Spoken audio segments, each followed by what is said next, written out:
پشتون باید دیگه در افغانستان نباید زندگی بکنند، به گورستان باید پشتون برن. پشتون نسلش باید تباه شوند، در بدر شوند. چرا که سالها همواره کوشش کردم که ملت هزاره را، پشتون را، ملت ازبک را بر انحصار خود بگیرن و همواره کوشش کردم که هویت بیننگی خود را، هویت بیشرفی خود را، هویت کذابانه خود را بالای دیگر اقوام تحمیل کنم. فردا روزی تاریخ ساز است. هموطنان عزیز، هم میهنان عزیز، هم دردان عزیز، ملت با افتخار،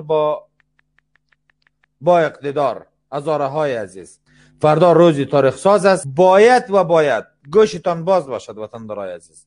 باید هدف ما و شما اینمی باشد که نام افغانستان باید تغییر کنه و قوم پشتون باید به گورستان برن.